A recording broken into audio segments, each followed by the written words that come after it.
And I think I'm a really good in defining new terms and kind of like categorizing or finding new ways to describe something in order for it to make clear what's going on in society. And we have this kind of new term in the new English language like simping, where basically you do something for a woman without getting much in return, and the woman just can take advantage of it. And I think I have a new term, which is podcast simping. Podcast simping is basically when you let a woman onto your podcast, who is good looking, nicely dressed, speaking, whatever, just because she is basically a woman, and without maybe much competence or anything to back it up what she does, and you give her a platform and she becomes like super famous, and you basically made her into a star where otherwise probably she would need like years and years and years and years of building an online influence and online, audience. It would be interesting, like if she had started like anyone else without doing a podcast, then like going on a podcast by someone else, how long she would have needed before people would have, become aware of her. That would be very interesting because, these podcasts, and this is a smart way to grow, obviously, but what makes a podcaster decide that she should go on the podcast? And I think it was mostly her voice and the fact that she takes care of her looks. And people thought like, okay, this is, my audience is gonna like this because this is nice to listen to as like audio content. And I think this is what kind of upsets people. I think that it's because she rose to fame with that kind of podcast simping, basically. And so I think that plays a huge part, plays a huge role into why people are kind of hating on her as well. Not only, of course, that she got exposed for this, inauthentic stuff, but also because in conjunction with basically growing that way and not grinding like everyone else, it felt like she's not grinding like everyone else. And sometimes, I'm not going to say anything because I don't know it, but sometimes, things are offered behind, closed doors under the table in order to get these kind of deals. Let's just say it this way. I'm not saying anything because I don't know it, but so maybe, she rose to fame by, in some form or fashion, manipulating her way into these podcasts. Who knows? But it's interesting. It's interesting because, the discussion in itself is interesting. So if I had a huge podcast show, I'll be willing to take on someone like that. But I wouldn't do it like an interview because she doesn't have the competence to really. I would do it more like a discussion. So like, okay, you're saying this, I'm saying this, and so forth. I think a lot of podcasters are trying to avoid this because either they don't feel themselves that they're competent in the area, or that they don't want the discussion to look like a fight. So that's why they don't call out things that, people say in the podcast, because then, they would make other possible guests for these podcasts would feel maybe discouraged. So, but I'm for example, I'm the type of guy who calls it out when I see it. Like, that's just how I do it. And you must be, in a sense, you must be also fearless. And so when you have someone like Sadia Khan on and she says something and you feel it's like incongruent or something, the thing is, we are so accustomed to being nice to other people that we don't call them out. And then when it comes time to call them out because there's clear evidence, or there seems to be clear evidence, then everybody lashes out. Then everybody is like, then you get thousands of videos and people are attacking that person because we didn't set the record straight, and we didn't give, we didn't, how would I say, we didn't like, in the discussions in the podcast, we didn't do the battles. We didn't go like, okay, so this is what you're saying, but how it's in your life, for example. Like, okay, Sadia, who are you sleeping with or not sleeping with? What were your relationships like? How many men did you have? So we don't say these things because we don't want to make the guests uncomfortable. But that's what then happens, is that she can just spew whatever, she can say whatever she wants and pretend to be like the superstar of coaches. But then when it becomes incongruent because nobody before tried to challenge her, then suddenly she gets the full attack. So it's kind of like, it's almost like a bow that is being spun and pulled basically, and the tension gets higher and higher and higher. And then, of course, when something like this happens, it has the full force. And that's, of course, then a huge problem. So I think the podcasters that had her on, that made her famous, are also in a way responsible. That's what I'm trying to say, is because they should have put her through the meat grinder and say like, okay, so what are your credentials? And not just have clips of her saying like how things should be, but be like, what are your credentials? How are your relationships like? What guys did you date? Okay, so you're a Pakistani woman that made her way into mass media. How did that go? What was the arc? What was the story? And I think I haven't heard that, to be quite honest. What I always heard is like everybody like, yeah, I believe you what you're saying. Yes, I believe what you're saying. Yes, I believe you what you're saying. And that's how she rose to fame, because nobody challenged her right from the start. And because otherwise people like, okay, high value man, high value woman. Okay, isn't that kind of superficial? Nobody ever said that. And it's interesting because with men, we tend to be more harsh. So when, Andrew Tate was pimping out, girls, people are like, okay, this is shit. What are you doing? And with women, and the way, of course, she presents herself, nobody has the guts to do it. And I think that's also part of, what do you call it? Like, being treated equal. If women want to be treated equal, it's also part of being of going through that meat grinder. But she seemed like so feminine, so like not harsh. But then on the other hand, you see how she attacks everyone in the comments. And this is like everything that was exposed. She still has the opportunity to prove that it was all false, that it was, AI, whatever. She can do a lot of things. But one thing that she definitely, in my eyes, cannot refute is that she gets very aggressive with people that call her out, even for super small things, like in her comments on Instagram, on YouTube.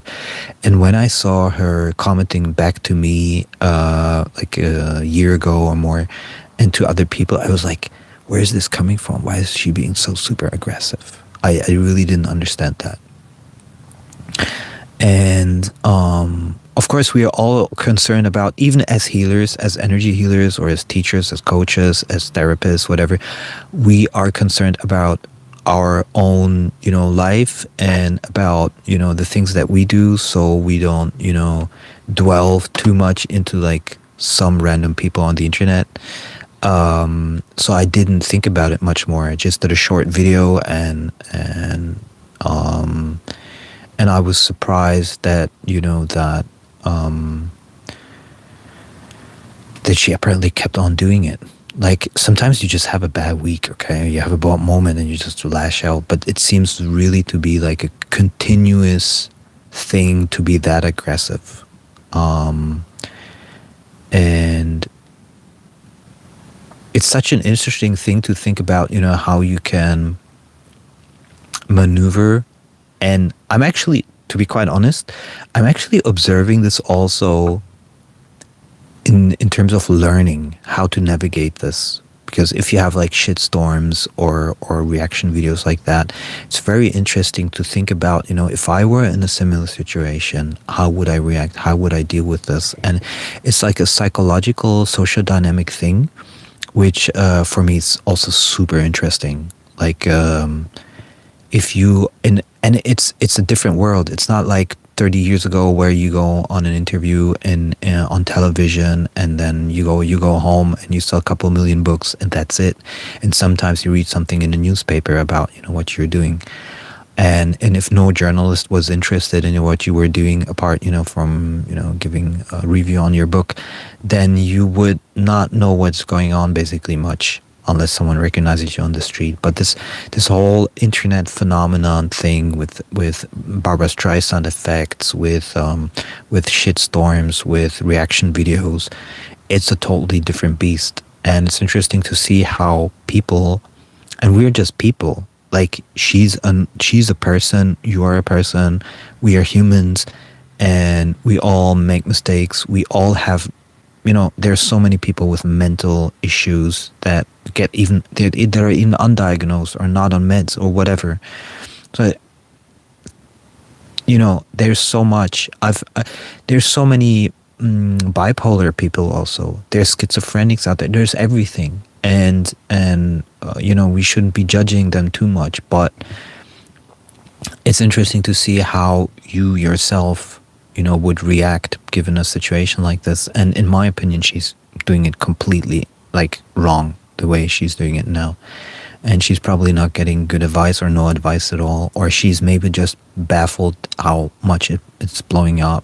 But I think the best way is to face it head on, like a human being talking to human beings, like as you were talking to a friend, and be like, oh, I'm sorry, I mean, if it's true, then I would say, guys, I'm sorry, this was like, I don't know, 2 years ago or something, and I was in a really bad place, and I know I have some problems, I need to fix them, and so forth.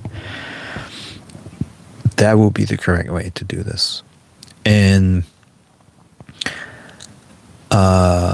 if she's truly suing the person that leaked the audio, which is like this Goop guy, whatever, this is gonna backfire on her tremendously, because these people, these influencers, have way more power than she does. Nobody's that interested in Sadia Khan, what she has to say, that she has that really intense fan following that can battle it out for her, and that's an interesting thing. This is something, for example, that Tate has, which he has a lot of stupid teenager guys who are ready to fight for him, even if whatever he's saying is so stupid, and they'll just attack you like crazy. And then they'll do this kind of what color is your Bugatti or something. So he has that kind of army, and that makes it very difficult for people to criticize him without any negative effects. So that's kind of like 5D chess, you could say, from him, but he's an ass. But the Sadia Khan doesn't have that, so she's basically all alone in whatever she's experiencing right now. And I don't think, if the audio is true, I mean, there's no woman, literally no woman, just out of biological reaction also, that she doesn't want to be grouped together with her, who will try to justify what she said. I mean, there's lots of women who are probably like her and talk like her, but when it comes down to social status, no woman is going to back her on this. Even if it were a woman that's exactly like her, she'll just say, because that's how women are. That's the fighting for and maintaining their social status is everything, and that's what got destroyed now completely for Sadia Khan. So, whereas a man would be like, okay, whatever, I just said some bullshit, whatever. A woman cannot respond like that. she will have it. It really hits her really hard because basically everything that she stands for is like special social status. The way I dress, the way I talk, the kind of posh English, I frequent in Dubai circles. I take 8,000 per hour for sessions, and now I'm just talking about giving blowjobs to married women. I mean, to married men. I mean, there's like no saving from this unless it's completely fake. I know a lot of AI content, and I can where other people have problem distinguishing. I recognize what is AI and what isn't. This doesn't seem like AI to me. There's way too much like human, aspects to what was in the leak, in the audio leak. I mean, it's still possible, AI is advancing, but I think it's real. The question is, how long does it go? The thing is also, if it were just one thing, she could get out of it. But now it's literally three things. And that makes it difficult. One is like, does she truly have any kind of credentials? Second is, she is aggressive when she gets called out, very aggressive. And people are starting to talk about this. And third is now this audio leak. So the image kind of her is unrecoverable at this point. And I think it will continue for a long time because I don't think she will want to give up her business. I don't think she has any alternative than this business. I don't think she has invested so much money into, whatever, that she can live in Dubai, forever happily. I think she wants to go for the, the high flying, society. And for that, she needs a lot of money.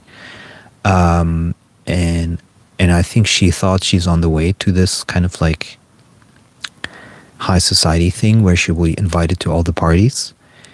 And of course, for example, let's say a couple knows about this leak, right? And they're throwing a yacht party. The guy would be like, okay, let's invite Sadia. And the woman would be like, no, you're not inviting her. So it will be, it's basically social status destruction, like 100%. Yes. And it's interesting to think about also who's responding to her videos, like including me, like who's responding. For me, it's like I'm responding to it not because I'm necessarily interested in what she has to say or who she is. I'm responding because it's a little bit up my league it's up in my alley. It's up my alley to talk about, relationships, what works, what doesn't, what makes a man attractive, what makes a woman attractive. And I've reached master level in tantric sessions with women, like really master level. And I think that I can give a perspective from this that nobody else can. And I always felt like sometimes I listen to podcasts where people talk about relationships and dating and so forth, and I'm like, if it's a guy or girl, it doesn't matter if it's a woman or a man. It's like with Jordan Peterson, for example. I with a lot of things that Jordan Peterson says, I don't agree, because he comes from a very, scientific, clinical psychologist, reading statistics mindset. He doesn't understand, deep, energetics, I would call it. But I recognize his integrity, his authenticity, and his heartfelt, sincere effort to, help people. And then when I see someone like Sadia Khan, my kind of like sensors for authenticity like just go off, and it's like I really have to force myself to listen to her. So this is the thing with reaction videos. It's like you have to listen to something that she says in order to react on it. I'm like, do I have to? Where I diverged the most from Jordan Peterson is the fact that he was on SSRI meds for years. He trusts the medical system. If I recall correctly, he got jabbed. Exactly. I mean, exactly what you're saying. I mean, there's more than that, but that is absolutely true. Absolutely true. And I think even Andrew Tate called him out for that, for the meds and stuff, or someone else. I don't know if it was him or not. I mean, we have to. I consider myself a so-called red pill, leave the matrix YouTuber, from the spiritual side up until the financial side, if necessary. The everything and in between, like calling things out, telling how things really are from a deep level, understanding it on a very deep level. And that's just who I am. And Jordan Peterson comes from basically the establishment, and the only reason he became famous is because he was fired for refusing to use pronouns. He's definitely not leftist, he's conservative, but he's from this establishment. And that's why he believes, the clinical data that he reads and everything. And I'm not jabbed, number one. And, okay, I'm going to say a couple of things which I haven't said yet. So I'm one of the first 4 YouTubers in the world to talk about COVID when it came out. It was, I think, beginning 2020, like January, February. And so, and I've done a lot of research in recombinant. Oh, my language always falters because I speak so many languages.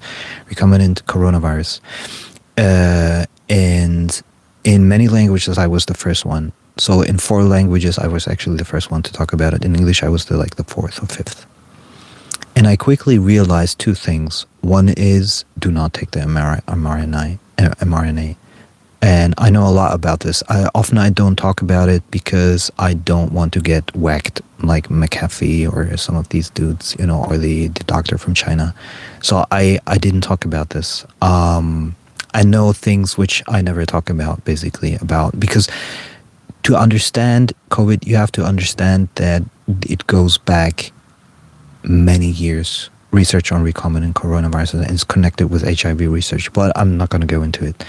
So I was one of the first ones to talk about it, and I saw where it's going to go, and I warned people already in January, lockdowns and quarantines worldwide coming, and some people even reacted on that and actually changed their complete life based on that. And then a year later, 2 years later, they wrote me and was like, oh my God, you helped me so much, because with my kids, I couldn't have stayed in the city with the lockdown, everything.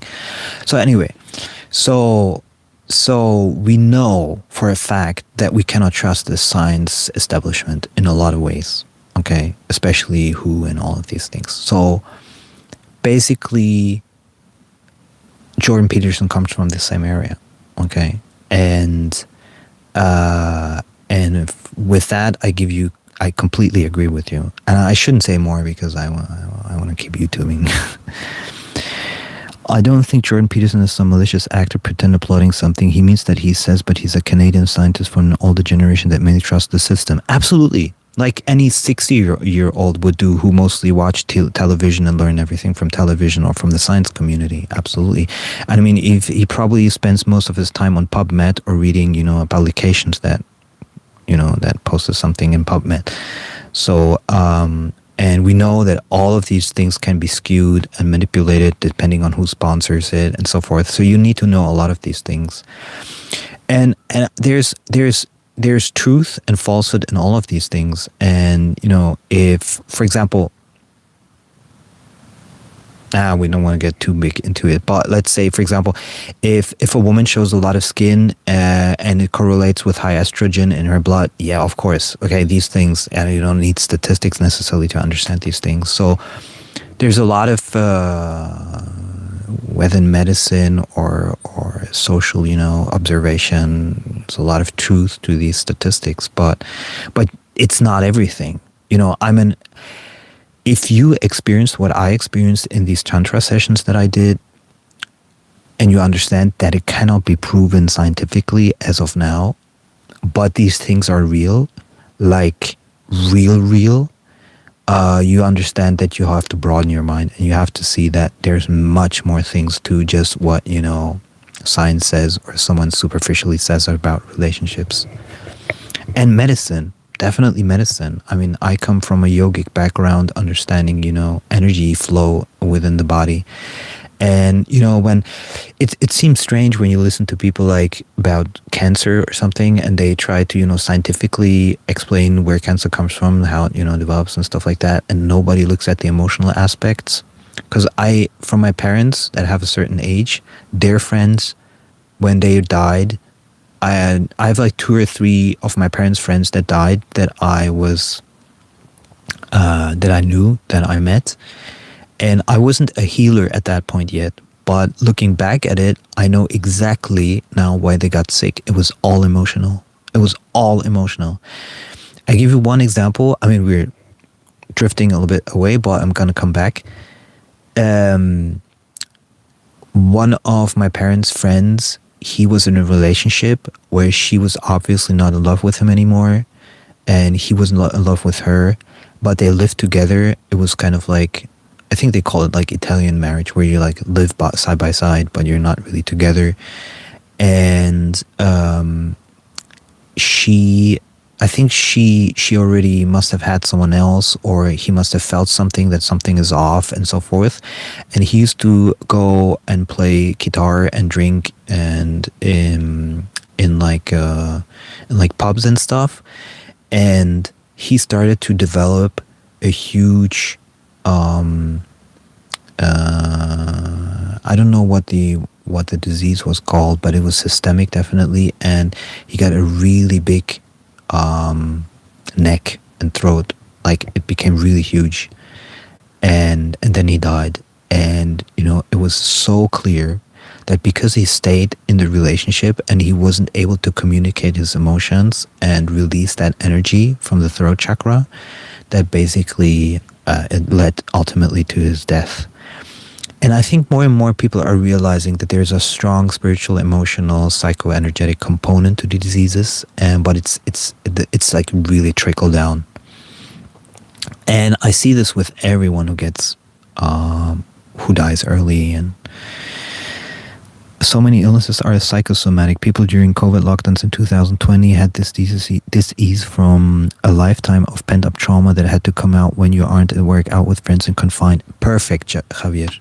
I don't know if you say Javier or Javier. Javier would be like the Spanish. I completely agree.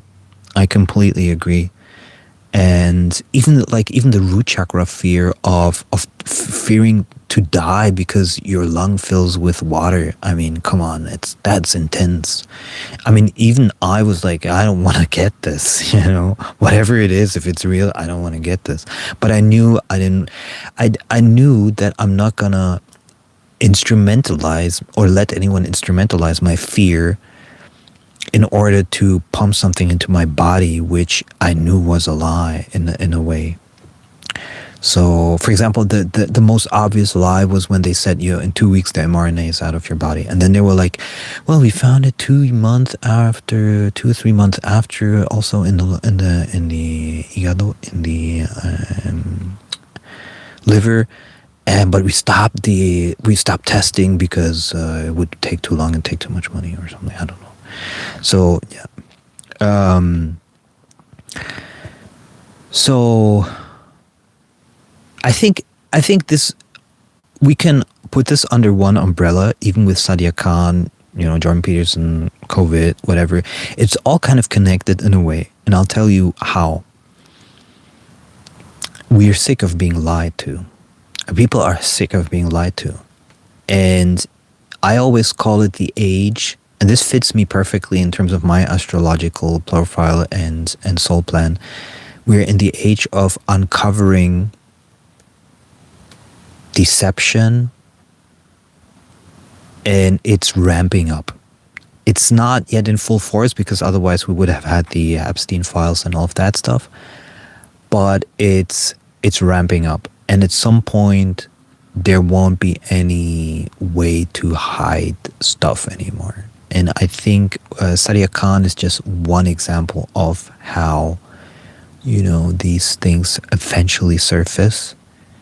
and we're in the age of, I don't know if it's the age of Aquarius, but it's definitely the age of uncovering stuff, and it's the free flow of information throughout the whole world. And even the fact that AI allows you now to do real-time translations, and it's already popping up on YouTube, where YouTube audio is being translated automatically without having you to pay a translator and so forth.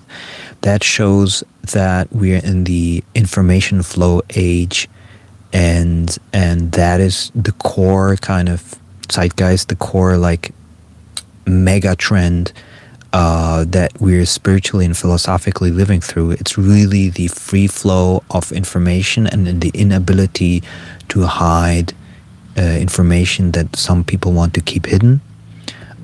So that's very interesting. And the thing is, you cannot fight against it. The moment you fight against it, you're basically fighting against cosmological evolution, you could say.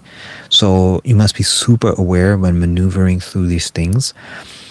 And the you know what surprised me? That the Tates, Andrew Tate and his brother, were able to maneuver out of this, because there's so much stuff still hidden. Some is out in public, but no one ever scrutinized it much of what they did in the past. But Epstein also wasn't released, so but it's eventually going to come out. I don't think it's going to take that long, and I think it has to do also with blockchain technology and AI, the combination of those two, because I think that there will be a moment where all of these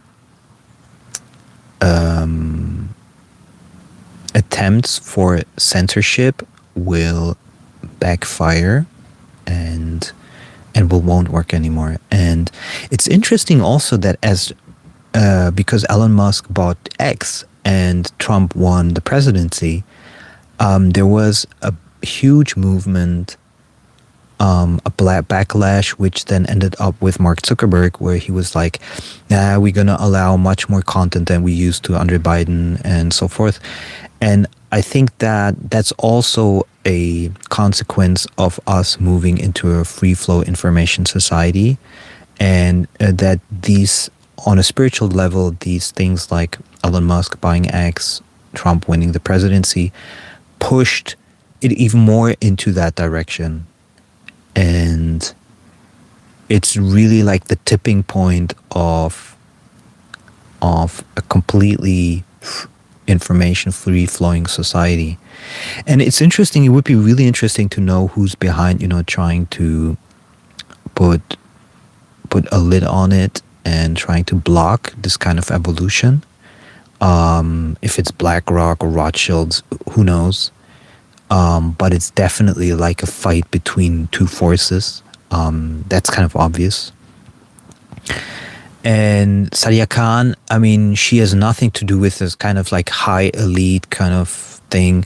I don't think she's CIA planned to, disinform or something. I think she's just a traumatized Pakistani woman who rose to fame by being smart about her appearance and her perfect English accent.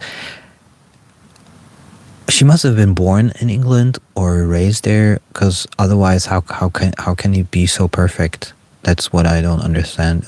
Or is she? I don't feel like she purposefully took a class in order to learn perfect, British English. I don't think, but it would be smart. Actually, it would be smart for everyone to do this, because it's really pleasant to listen to it. And so. And this is the only thing that she has going for her. And but it almost feels like, it does almost feel like almost planted. But then you could also say this about Bobby Althoff. It also feels almost planted. Like, it feels all a little bit off. It feels a little bit weird. Like someone with an agenda behind it. But maybe it's not that they're planting these specific people. Maybe they're just pushing certain videos, because there's a lot of content being posted. So Who knows what's really going on?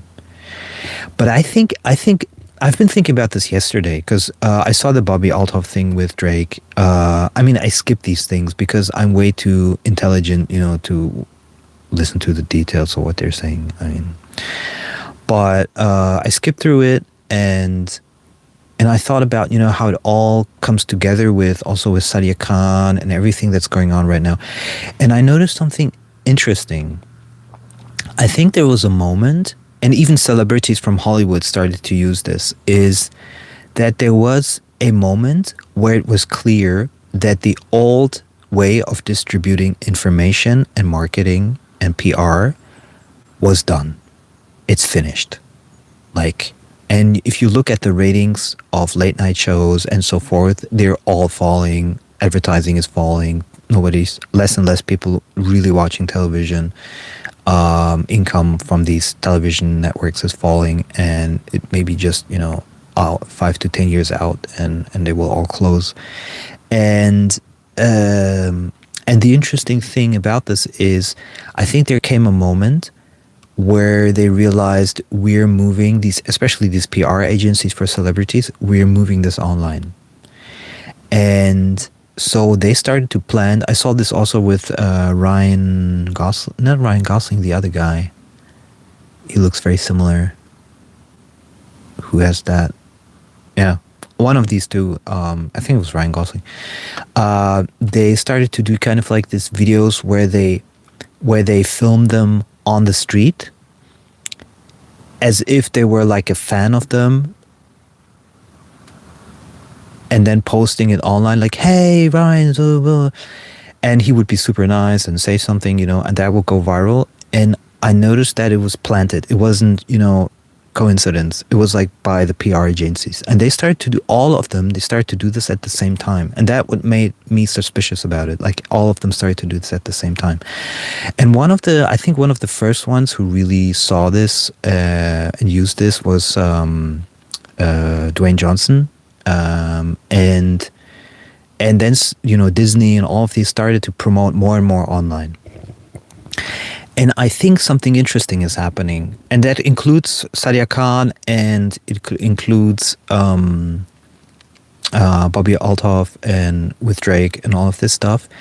Is I think there is a shift in understanding that they have the power now online, that they control the narrative. And I think you're seeing this also with a lot of young women that are making millions with simps. I think you're seeing that a certain, I don't want to say arrogance, a certain confidence that I'm controlling the narrative now. And I'm controlling, there's nobody who can stop me. There's nobody who can, I'm the new celebrity. I'm the new kind of like, I'm in the center of things. I don't need to be on a late night show anymore. I don't need to do a Hollywood movie anymore. I'm the one who controls it. And I think that narrative has changed. The kind of consciousness of especially successful young women that are online, not necessarily only OnlyFans, but also other things. They're selling products, whatever. They're realizing this. And before there was the mentality, I really want to be on a late night show. I want to have interviews. And now it's all shifting. It's shifting towards podcasts. And I think podcasts play a crucial role in this. Podcasts have really blown up. Look at Diary of a CEO. I was speaking to a girl in Tarifa who was working behind the counter at an ecological store. And I said, oh, did you know about, Glucose Goddess? And she said, yeah, I just heard about her. And I was like, how did you find out? I was like, yeah, it's Diary of a CEO. And I was like, yeah, me too. And that was in Spain, in Tarifa, some random woman behind a counter. And I think you were saying about my sister. What? Nah. No. So basically, the influence that these YouTubers have with the podcasts is now reaching levels that are the same as late night shows used to be before, or television was before. And not only that, but I think they're gonna supersede it by many, much bigger numbers. And I think there was, I don't know what it was, but there was something where they said these numbers that he or she is getting, you couldn't even get on television. I don't know what it was. Maybe it was Elon Musk. I don't remember what it was. It was some kind of stream video, whatever. And I think that the true shift is seeing that you are in control, and that you don't need the others anymore, and that's slowly sipping into the consciousness. And the problem though becomes is that you are fully responsible for everything also then, like Sadia Khan. So whatever you do, it must be clean, it must work, because otherwise you're gonna get ripped apart, because that's the new social media landscape. And the thing is, you have to learn how to navigate it. And she obviously, because she's older generation, some people say she's 40 plus, someone else said she's 37. She looks more like 40 plus, like 40 something. And she's not from that generation, so she does not know how to deal with it. I don't even think she's particularly like adept in like business or so. She just, took advantage for being famous and tried, to take money for the coaching. I don't think, if you look at her webpage, something like that, it doesn't feel like she's building a real business. So I think it's tough for someone like her. And, as an energy healer, I sometimes also feel a bit like I'm sad for her, because it's like, but that's an energy healer thing, because you recognize that a lot of people, they're not even responsible for the trauma that they received as children and so forth. So as a spiritually awakened energy healer, you see everything more neutral. You don't go into kind of like this hate. I hate this person. I dislike this person. It's more like a neutral observation where you're like, I'm sad for her.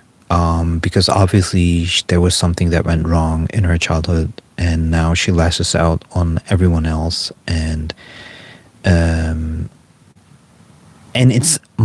we have much less control than people think we do. So if you were to say, for example, well, she's an adult, she can be responsible. We are not really adults when we are traumatized. We are basically children in an adult body. We never really grew up, and I think this goes for a lot of people. So, while we try to judge them as like adult, not adult, we have much less control on these kind of like karmic things, and then people think. And so I think when I put in the title, I put podcast simping, podcast simps, is really we live in a new social media world where there is no journalism, first of all. So nobody's really doing big background checks and doing lots of research before they take someone on a podcast. But we have the same kind of judgment about it, so we feel like there should be. It's just a new landscape where everything goes. It's still the Wild West. I've been doing a lot of Buddhist meditation on no self, and this relates to one of your other videos on the fact that decisions are made even before the mind is even aware of them. Yeah, and the good thing is that we already have scientific proof from Harvard about this, that the energy body already signals 200 milliseconds, 300 milliseconds, 500 milliseconds before even you are conscious of what's going on. And I can explain it as an energy healer, and maybe people don't understand this. I'm going to explain it. A lot of people in modern society think that the brain controls, but it's actually in reverse. The brain is actually a receiver. It's not a sender in that sense. So, I mean, a lot of things that I say, I understand, and it triggers people because they've been so brainwashed into believing something else. But what actually happens is, and Sadhguru would definitely concur with this, your spine is actually the receiver. So your chakras are the receivers of the energy fields around you. And that's why also the Heart Math Institute says, the heart chakra is the strongest field that you have. And it actually receives information the soonest. So from all the energy centers you have in your body, the heart chakra receives the first information. And then as your chakras receive these electrical signals, basically, and the prana, it shoots up those electrical signals onto the brain, and that's where then action happens. And that's why, for example, you don't feel horny in the brain. You feel horny when your sacral chakra is activated, and that sends signal into your brain. You have to act. So it's all reversed to what most of science thinks the way it is. We as human beings perform actions, but the idea that we do them is the mind writing a narrative after the fact. Absolutely correct. Without trauma, we are less reactive and far less likely to have destructive impulses, but nevertheless, actions are done without an actual independent agent being responsible for choosing to do it. I see we understand each other, Javier. So it's very, very interesting, and I think this is why, to be quite honest, there are a couple of things why I want to go famous, why I want to go like really famous. Because one of the things is I want to talk exactly about these things, as you say, Javier, because I think it's time for people to know this. And the second thing is for libido empowerment, because it's just a lot of fun. But I think it's time to talk about these things. And it's interesting, like, Javier, when we talk about these things, it seems almost like we know more than a lot of, gurus or masters that are, on the YouTube. Or maybe they're just avoiding the topic because they think that most people won't understand it. But I think it's time. And I think it's like, sometimes I ask people when I meet people, I'm living in my van, I'm doing van life, and I travel around, and sometimes I ask people, you really want to know this? Okay, do you know anything about chakras? And it's often interesting because, like, a lot of people heard about chakras, or they have an idea about chakras, but they don't know anything even remotely. Like, they don't even know that certain frequencies and emotions are attached to certain chakras. So it's interesting. And the thing is, for me, unless you know these basic things, you cannot even understand relationships properly, because you don't have a brain-to-brain relationship with someone. You have a psychoenergetic relationship to someone. You have an energy exchange relationship with someone. You have an astrological, cosmological energy exchange with someone in a relationship. It's not a brain-to-brain thing. Oh, we have the same interests, so we're a good pair. No. There's much more going on. Of course, you have the Kundalini, right? In the root chakra, you have the Kundalini that can awaken and go through the Sushumna channel and then activate all of the chakras. And I have some experiences. There's something called Mahasakral Mudra, which is a hand mudra for activating the sacral chakra energy. And once I activated it, and it went through the Sushumna channel, and it started burning my heart chakra, like really burning it. That was crazy. And because I didn't have a guru, and it just happened while I was doing the meditation and breathing in my bed.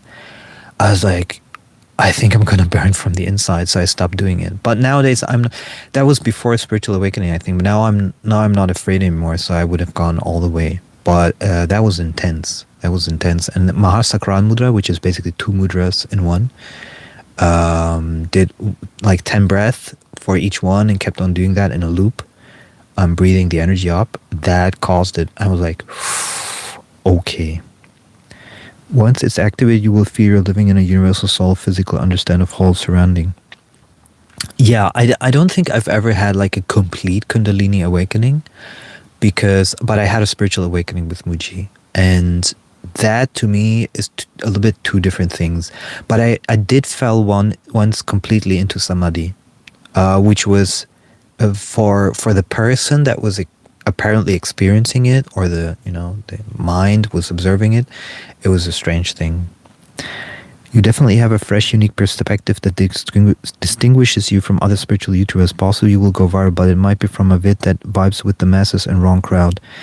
By the way, I was born in the Philippines, so you said my name properly the Spanish way. Some of my ancestors were Spaniards. This is interesting because I really want to visit the Philippines. I feel like it's a little bit like Mexico, I believe, in the sense, I mean, you know it more than I do, but I could feel that it's a very heart-open society. And that just resonates a lot with me. Actually, I almost get emotional thinking about it. I had some Mexican friends, and they're so lovely, so much open heart space. And I think the Philippine people are gonna be the same way. So I really want to visit it maybe this year. And yeah, I think I do, especially after the tantra massages and the spiritual awakening. I can share a lot of stuff. I'm not afraid of doing content for the masses. I'm not afraid. It doesn't always fully resonate naturally, but I'm not afraid. For example, Mooji, as you know, a lot of these gurus, they have comments closed. And I think it's a little bit of a mistake. Well, it depends what you call mistake, because there are no mistakes. But for example, Mooji, if you know, the channel has around 850,000 subscribers, and all the comments are closed. And they do this on purpose because they think that the satsang, the meditation, is of core importance, and the comments would distract from it. But on the other hand, it blocks the algorithm from, pushing the videos into millions of views. So, and I learned to use now this toxicity that people have in the comments, and the polarizing kind of like vibe to push the algorithm. And I'm gonna use that a lot. And I did have some viral videos in the past, so it's gonna be interesting, this journey, if it's possible or not. I'm not fixated on it, but I'm seriously enjoying it. I was commenting on your channel last year when you were still going by a different name. We talked on Telegram for a bit too, and yes, the Philippines is very hard open for sure. There's also the reality that, like what I remember you saying about Spaniards, they tend to be intellectually shallow.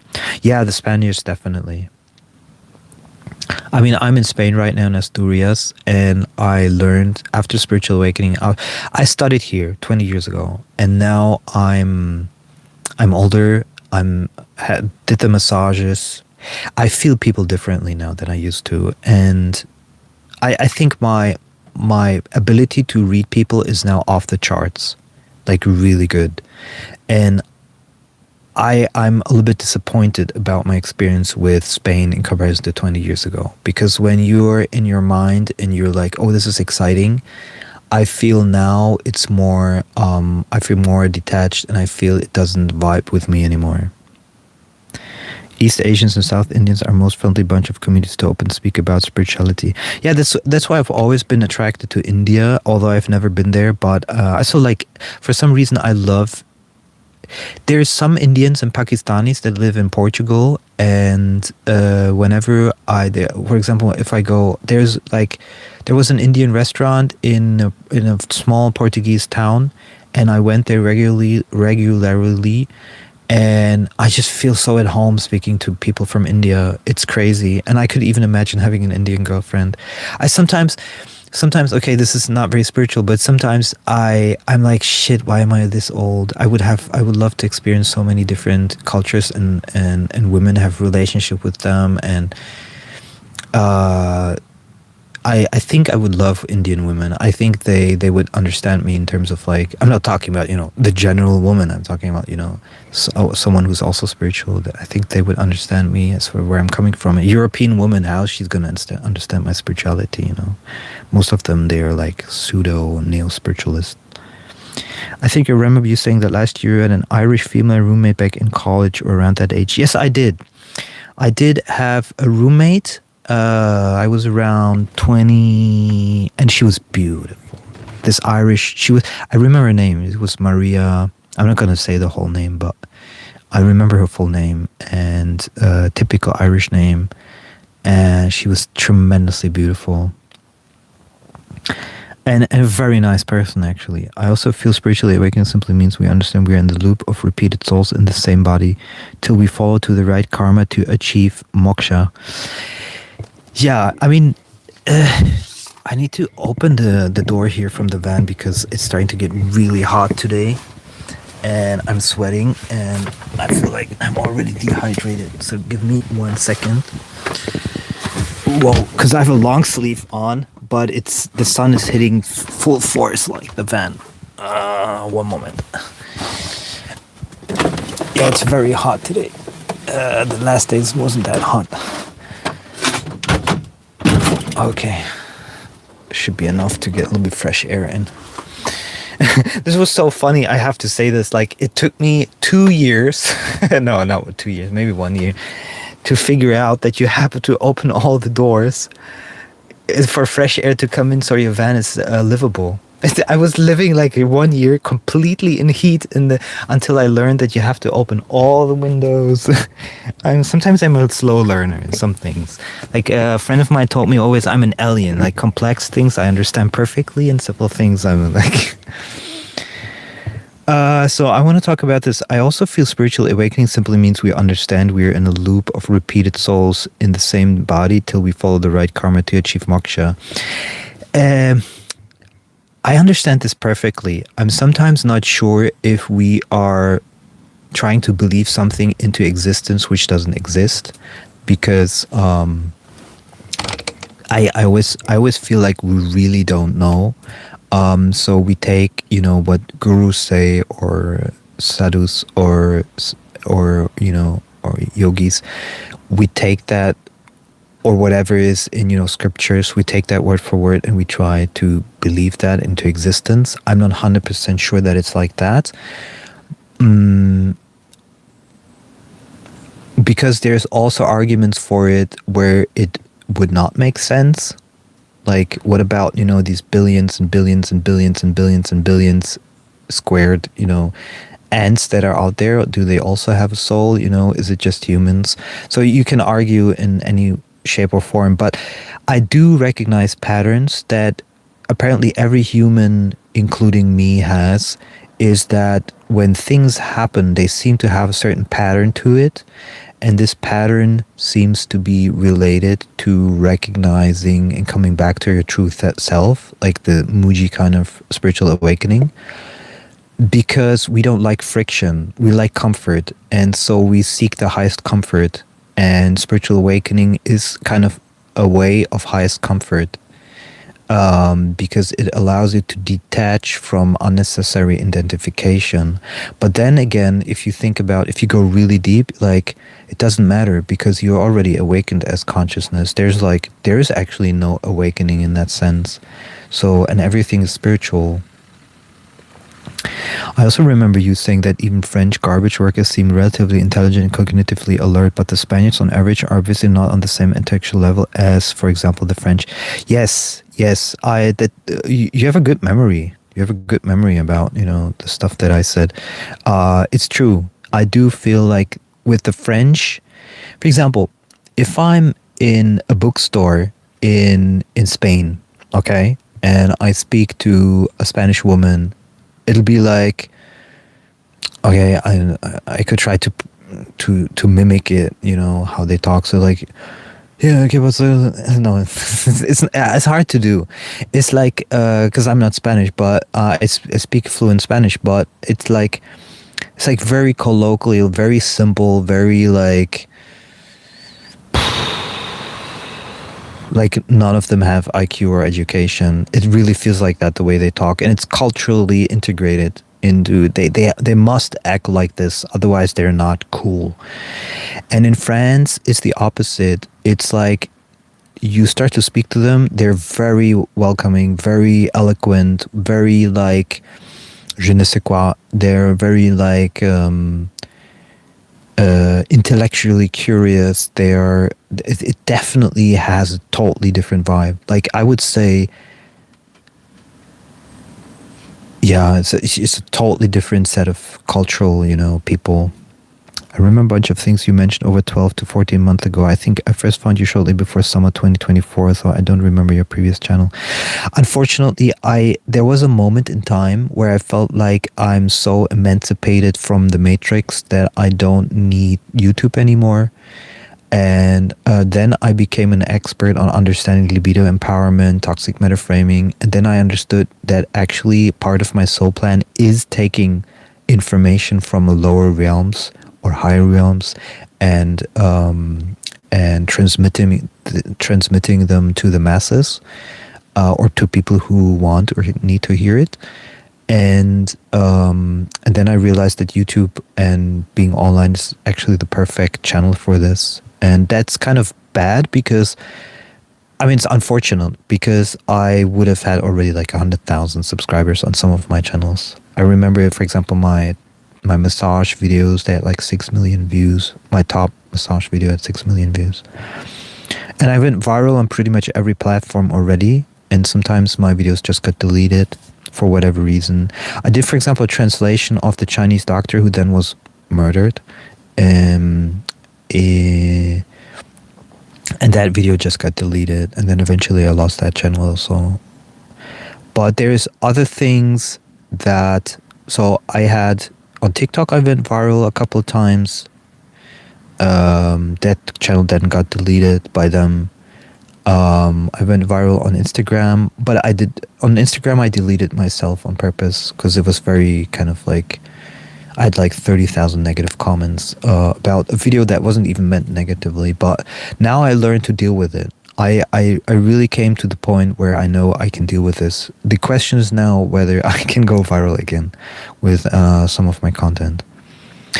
Also, I never told you this, but when you speak German, you sound deeper and masculine compared to English. It's like your voice box literally deepens and you have more authority. Thank you. It's an interesting observation. I learned to not worry about this. I know, for example, women in relationships have called me out for my higher voice, and they say always like, this is so unattractive. And now I'm more like in this fuck you era where I'm old enough and experienced enough to just say, if you don't like it, just go.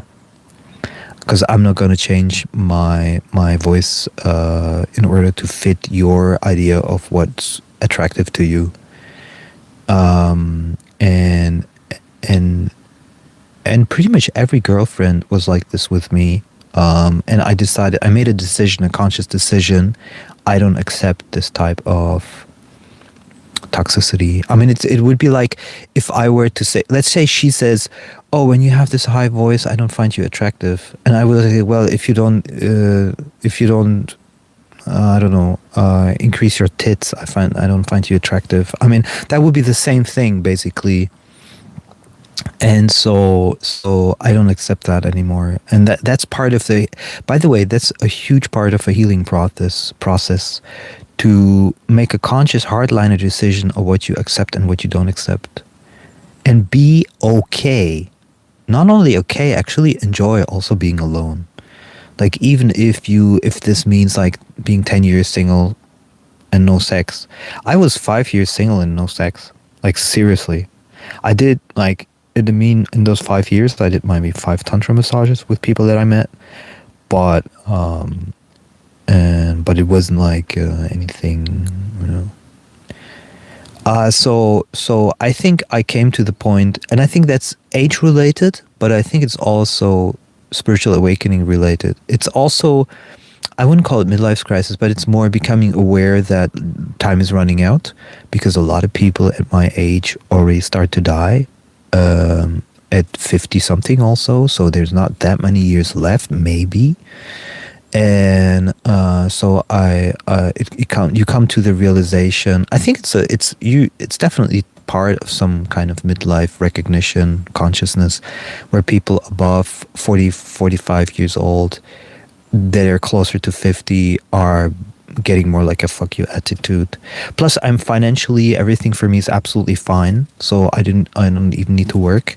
So I'm absolutely free to do whatever I want, and that gives me also a certain kind of freedom. I'm not afraid to suddenly lose a job because I said something on YouTube. Friends, not my experience from Paris, but was in 74, 75, didn't speak any of the language. Later in 79, 80, working on a ship. They do not like to speak English to German. Wonder why. I have an explanation to this.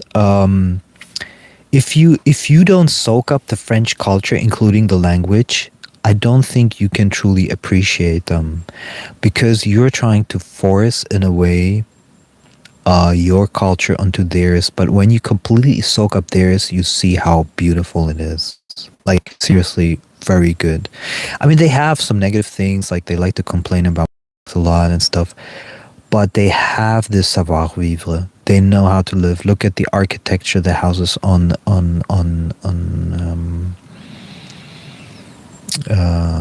outside of the cities, the food, even, you know, in the whole of Europe, and I'm not joking about this, like, I'm absolutely serious about this.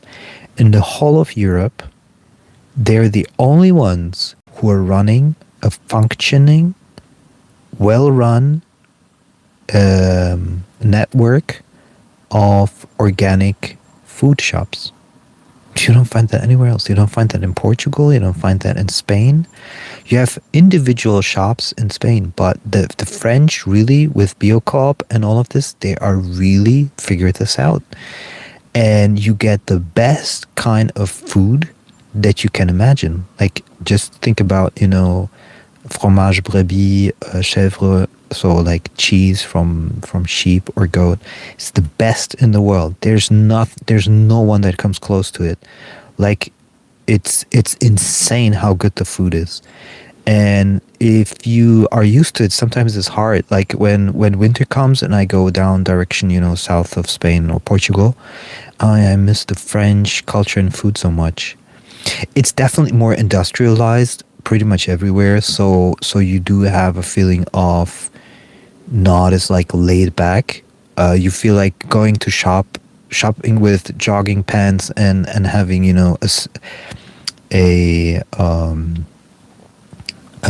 some dirt on your pants or shirt. It's like in Spain you don't think about it twice, because there's so many campesinos that go like that shopping, so you don't worry and nobody cares. And it doesn't. That's an interesting thing.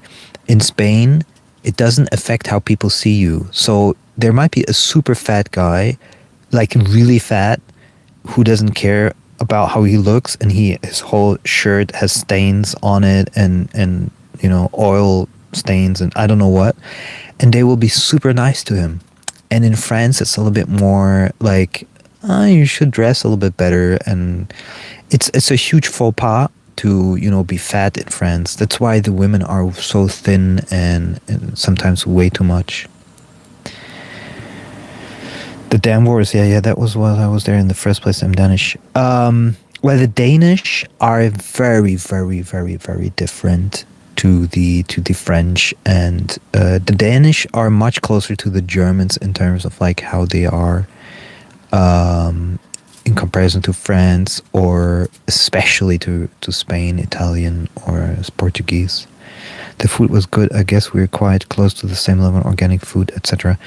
I don't know about the Danish. I've never been in Denmark, but so I don't know about the food. But I know in Germany, for example, you have the organic shops, but they don't come close to what the French organic shops are, because the French have something unique in the food area, and they try to even put this through on the.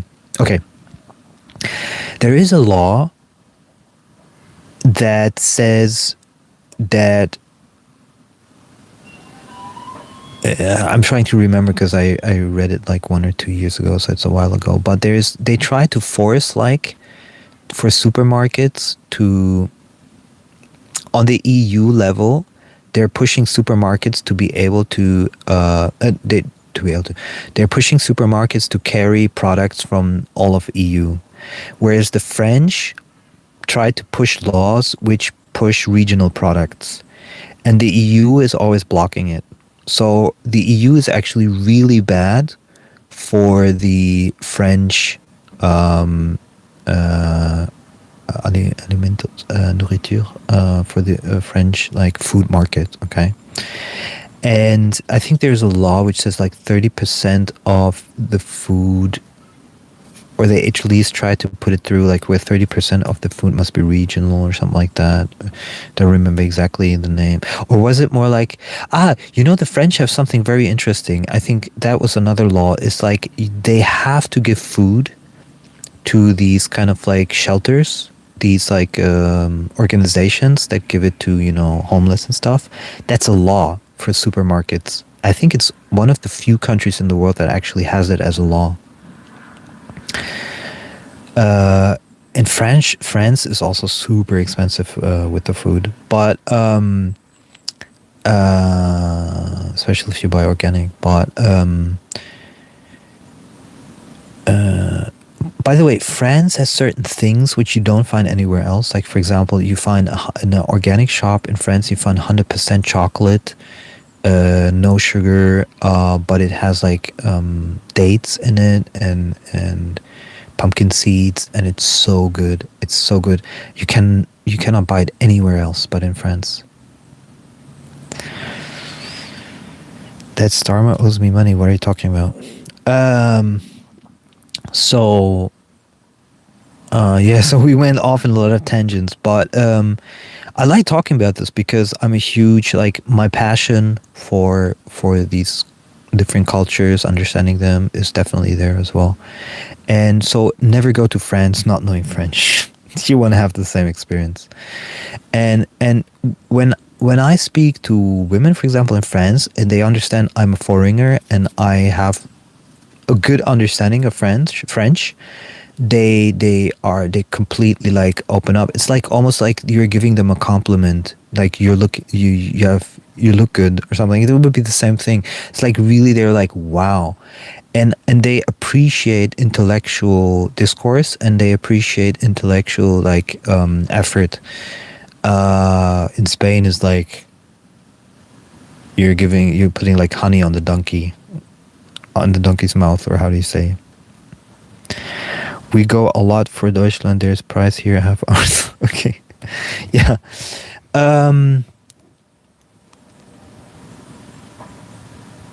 I think, by the way, because we have certain macro trends, like relationship problems, dating problems, food problems. There's so many problems coming our way. Problems with AI, everything that's coming our way as society in a whole, for every industrial society and even third world, that I feel we there's so much opportunity to talk about things also and find solutions for things.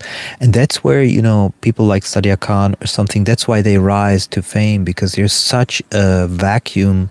There's such an abyss of lack of information that and people don't know how to solve their problems, because there's no real people with really truthful information. And when somebody comes like that and speaks softly, you feel like that must be the truth. And I have, it's like when you don't know, you cling on to anything. It's like when you're hungry, you eat anything. It feels like that. It's really like, because there's not that much high value content out there in that sense. Because a lot of people that have competence, they don't necessarily have the stamina to be online. I know so many people that where it would be interesting if they would have like a podcast, or if they have their own channel, but they're not the type to do it. They don't have the stamina. They have a weak solar plexus, and they feel like attacked on every negative comment, and then after 3 videos they give it up because they didn't even reach 10 subscribers. And so the people that really make it, it's almost like in Hollywood, the people that make it, a lot of them just have massive problems because they feel pushed to something in order to mask something else, and that's Sadia Khan basically. Thanks for sharing all the information about European cultures. By the way, just in case you didn't see my previous comment, I think your English voice is just fine. Thank you very much. Yeah, like I said, I try. I think I really need to embrace the kind of like creative fuck you attitude. I think it's like being a creative force with painting, drawing, creating websites, apps, content creation, ASMR. coaching, just put it out there, and just with a fuck you attitude, take it or leave it, bam, and not, micromanage, And I think this is a huge problem with bro culture, and I think I should make a video about bro culture, because Sadia Khan and bro culture, that's also so connected and everything. Bro culture is a huge mistake. And you know what bro culture is?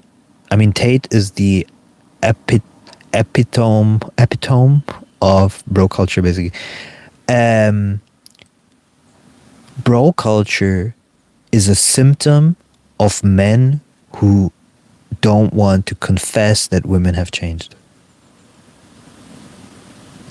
Bro culture is a symptom of men, of behavioral change in men who cannot admit that women have changed. That they feel because they don't have as much success with women as they used to, because women have closed off more. So they feel they need to compete on a higher level against each other with whatever they're doing in order to get, I'm just going to say it in a vulgar way, to get more pussy. That's what they're trying to do, basically. And it's a form of cope, actually. It's a form of cope because back in the day, women were just different and they changed. And this is what a lot of people don't want to talk about. And I was thinking about this yesterday. Okay, I'm just going to spill the beans on a couple of things that are running through my mind currently. And I think it comes together also with Sadia Khan dating coaching. Do not become a victim of bro culture. Rather, understand. For example, when I speak to women on the street or on the beach sometimes. So maybe this year, like, I spoke to 50 women on the street or on the beach, and just say, like, hello, how are you, at the supermarket. Not many, also not few, but sometimes I try. And I think I'm going to stop doing it, because I noticed whether I'm in Portugal, whether I'm in France is better, whether I'm in Spain, Portugal, or France. In Italy, it's much better. The people are more open, but after COVID, it might have changed as well. But people changed so much with COVID, like insanely. The whole society changed with COVID everywhere. It's insane. Like, I feel it as an energy healer. I feel it, and I know how Spain was 20 years ago. So, and I spoke to people who are older who see it the same way. And so, when you go out and you speak to a woman on the street, I remember I spoke to this Polish girl, for example, at the beach in Conil, Spain. It's like climbing Mount Everest. They don't even want to. And then there's something very interesting about this.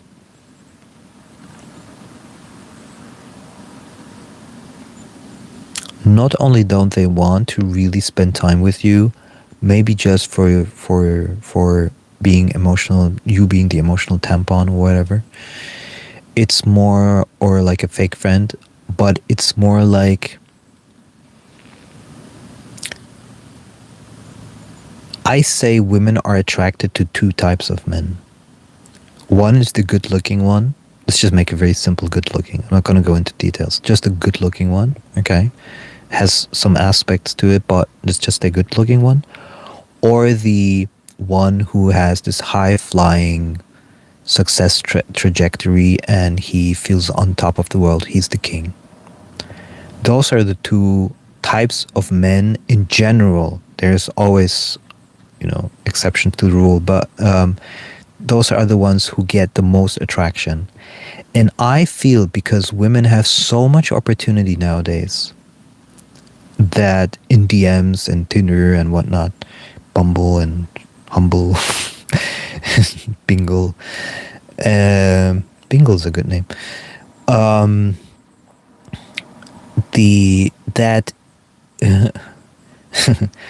That I think if you need to speak to them on the street and you're not that good looking,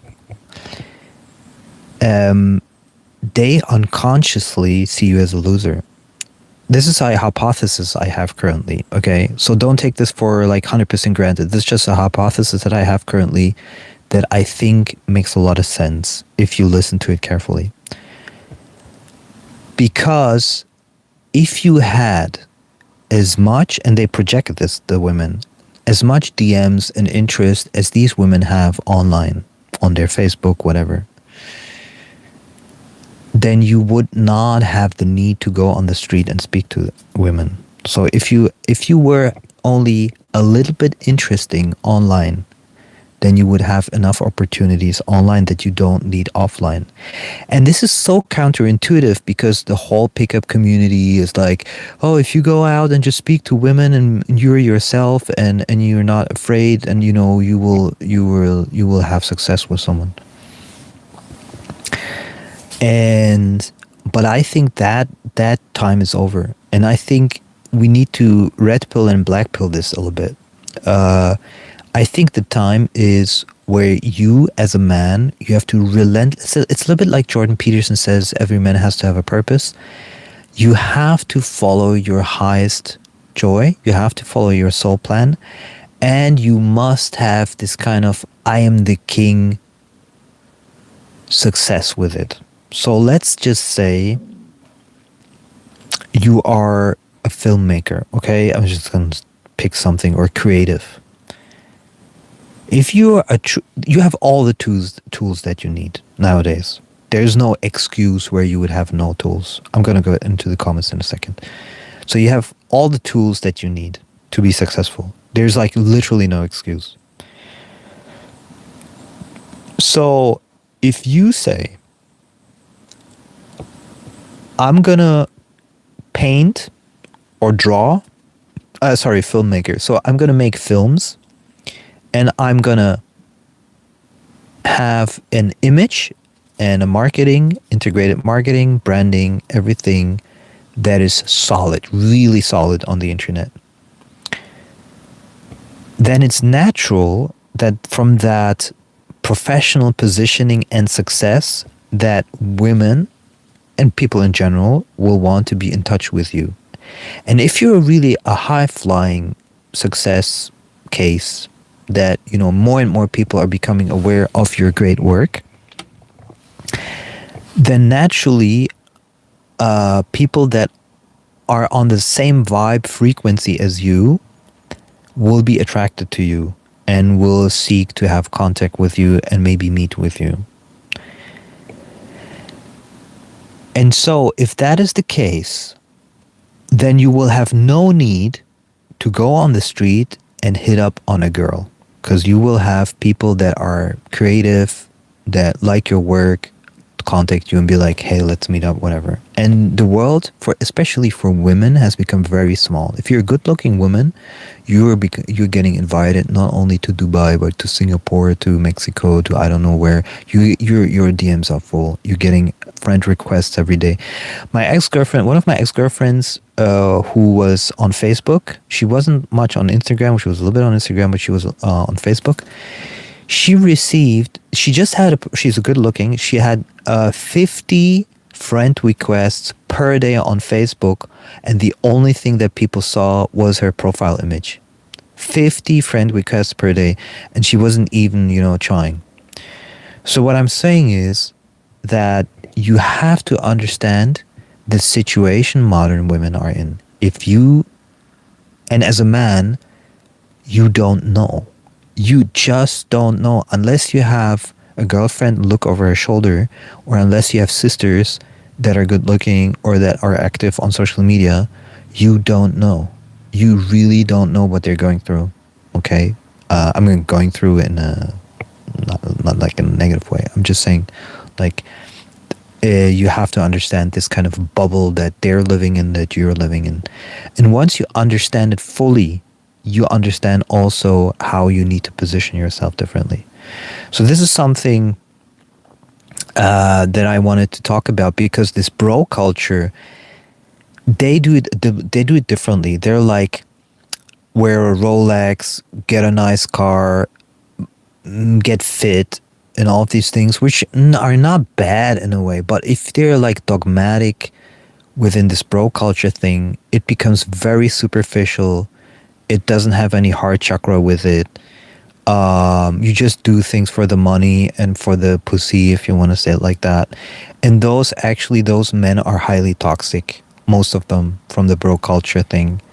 And then they just abuse basically, in whichever way they can, women. And I don't think that's the way to go. What they're actually trying to find is the soul purpose, and matching lifestyle design with the soul purpose. And because they're so young and they're so impressionable, they don't understand that, this is not the full picture, this bro culture thing. Sounds like a tacky mindset to go by. Have been lucky because my dad hated that catcalling douchebag thing. We treat people with respect and you get respect. Maybe some pussy, but be polite and gentleman. Well, I'm not model material. The culture is definitely a little more online now. I used to do a lot of day game cult approaches in 2017, 2019. It was already increasingly more online compared to 2013, 16, even before COVID. Absolutely. 95, but I bet the average 20-year-old American woman in 95 and 2005 had better social skills than the average American woman in 2015. Absolutely also, of course. Absolutely. A 20-year-old American woman in 25 has worse social skills than the average 20-year-old American woman in 2015. I wasn't there here to experience 1995. My only experience with European was when they're tourists here in New York City. Generally, there definitely has been a real decline in social skills. I think so too, yeah. Women have changed a lot since I was small, young. Well, they do speak English in France because I drink a bar lady into doing a band. It's true that it worked. Okay. Thanks for sharing all. Okay. So, I think I don't know exactly what tacky means. I've heard it so many times, and I looked even up like twice in my life the definition, but I keep forgetting what tacky means, to be honest. And I don't have AI right now with me. I don't want to go to the computer. So I don't remember what tacky is, but I think when I think of someone.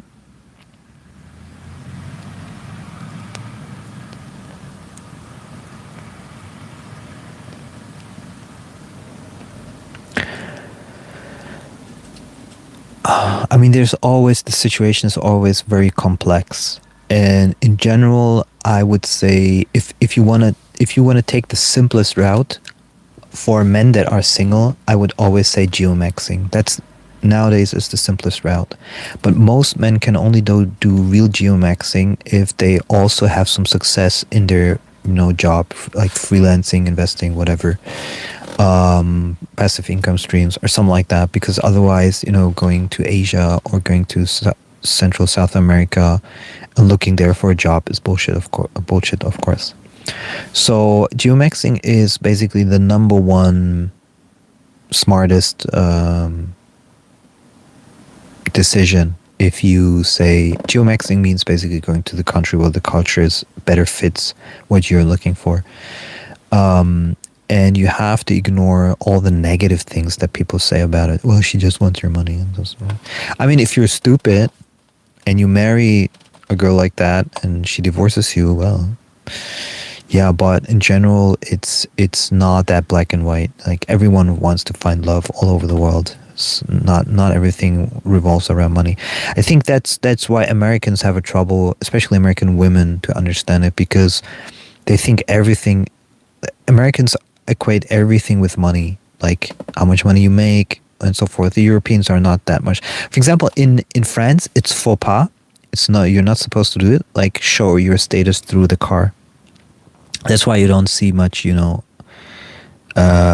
expensive cars in France, unless they're really rich and yeah. The same as lame. Okay, shabby. No, it's not. It's definitely not. I mean, if you're talking about what I was talking about, that it's lame to follow your soul plan and be successful in that, or you meant something else maybe that was tacky, maybe bro culture. I don't know. But to be within your soul plan and to be successful within that soul plan as a high flyer kind of is definitely not lame in that sense. It's basically, it's almost like it's almost like a biohacking your soul plan. It's basically the ability to take action on your highest purpose. And if that truly hits, then you have a certain kind of air around you that is highly contagious. It's highly contagious to women, and this is a biological reaction of women to successful men. Now, if you have success but you don't enjoy your success because it's not in your soul plan, then you don't have that effect necessarily, unless she's a gold digger. But in general, I've had dates in the past where I was a high flyer in that moment. I did have, for example, I went on a date once with a very, very beautiful woman, very beautiful. And I had a successful dating website at that time, the largest in South America. And I was training. I was like doing fitness, not too much, but I was fit. And I was very lively in the way I would talk and excited about, what I was doing. And out of nowhere, the woman pulls out her phone, calls her parents, and she says, "I'm not coming home tonight." We were like eating sushi. And that never happened to me before. And I was like, she didn't even ask me like if she's coming to my place. She just called her parents without, this is almost like toxic, but she without telling me, she calls her parents and says like, "I'm not coming home tonight." And I'm like, where's she going? So, because I wasn't that experienced with women and at that time, but that shows you, and I have had this a couple of times in my life, this shows you like, this is what the effect of this high flying success person who has it in their who's following his soul plan, is this kind of like this hyper excited but not fake in kind of way, like hyper excited joy about the success that you have as a man. It's just like, it's almost like a validation for you as of your ability to create from the masculine energy, and that is highly contagious, and that's not the least lame. It's actually very biological, that reaction for the woman on a man like that. It's kind of like, I call it sometimes the Tom Cruise energy. Maybe not at his age right now, but he does have that. Like when you look at the comments when he's promoting his latest movie, like the Mission Impossible thing, and you check out the comments on whatever, YouTube, Instagram, and you check out what people comment, there's like, they're totally addicted to his energy. It's like, he's so excited and so passionate about what he does. Can you imagine the amount of women who are attracted to this, even at his age? It's insane. It's literally insane, because he's doing exactly that. He's following his soul plan, and he's highly successful in that area. That's why I think from now on, I'm going to call it the Tom Cruise energy, because he really, he lives exactly what I'm saying. It was the catcalling, the lure and method that makes you into a slime bag, and stay the fuck off religious morondashins. As she will be very disappointed. She will be very disappointed. Much money from confident government steals it all. Who are you talking about? I think the domain has. It was the catcalling, the lure and method that makes you into a lying slime bag, and stay the fuck off religious morondashins. Huh? I think this guy has some issues, I think. It's a weird comment. So I wanted to give you an example of this energy, and I think this is, a lot of people miss that. The Baroque culture thing tries to follow that, but they're not really, because they discount, the soul plan, and and so you can be highly depressed and unhappy even if you're in bro culture.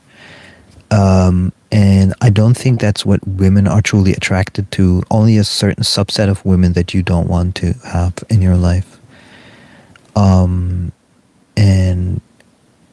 I think that confuses a lot of men, because when they think they get pussy, they don't realize they only get a certain set of pussy. They don't get that woman that they truly want on their side. Because who's interested in someone, flashing their car or their watch? Like, you would have to be super, like, stupid. That's just extremely superficial. It's just a different form of energy, basically.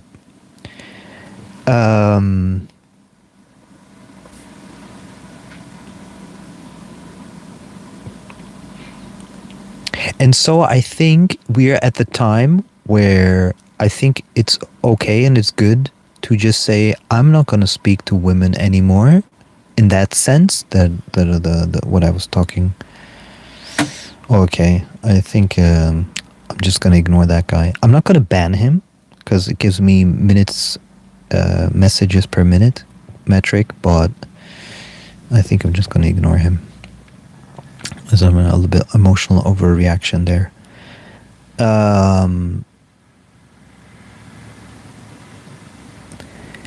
The thing is, we there's a lot of shades of gray. It's not everything is black and white, and everybody, every single person in life has some negative aspect to them, or apparent negative aspect. And the smart thing is to learn from yourself and from others as to what is beneficial to your life, and apply that to your life. You don't need to be friends with, Tom Cruise or whoever. So, but you can understand that certain mechanics just exist and work. Just like I would never be friends with Andrew Tate, but I confess that, 2 or 3 things that he says are perfectly right. Yeah. And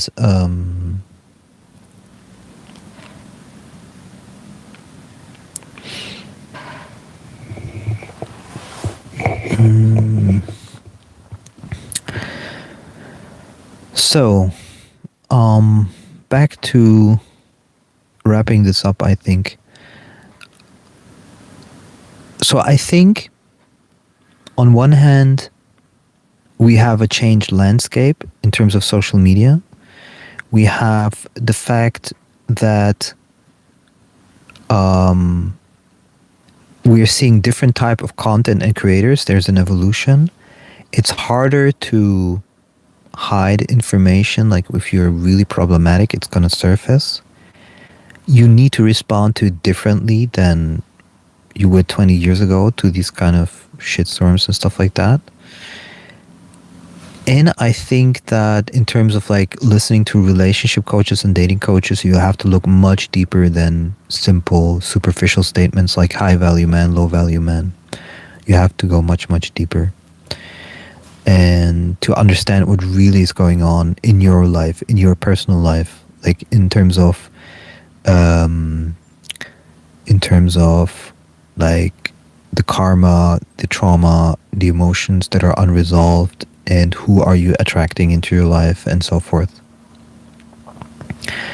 And I mean, look at someone like Johnny Depp, okay?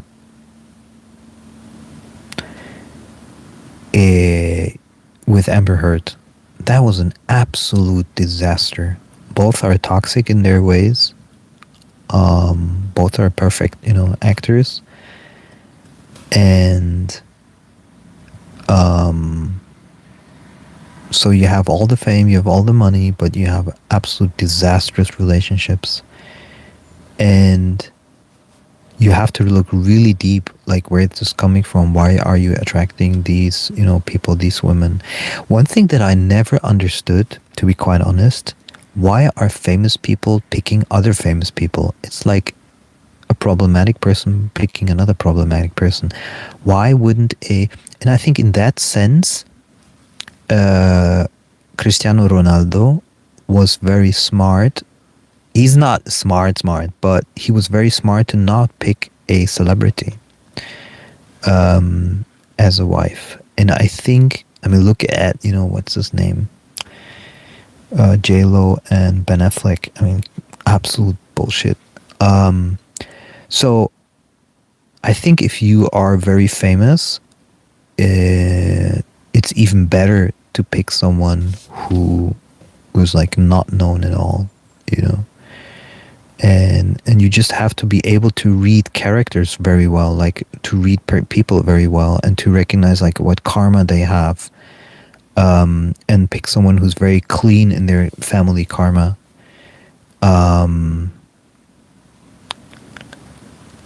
And I think you have to pick someone who doesn't have this extreme high ambition of becoming super famous and super successful.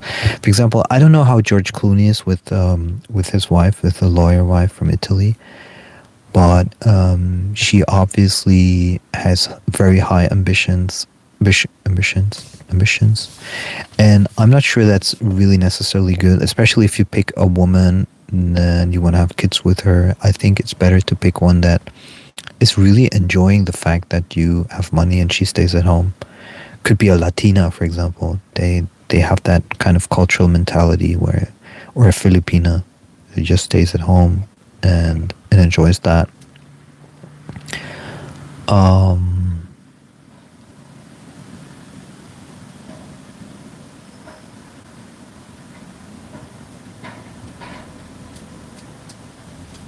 But I think it's really important, this is the last thing I'm going to say, I think it's really important for men to get out of this bubble and realize that women have changed. And for that, also, you have to change in a way. But becoming more yourself rather than trying to become someone else like bro culture. And that's it. So see you very soon. And subscribe if you like.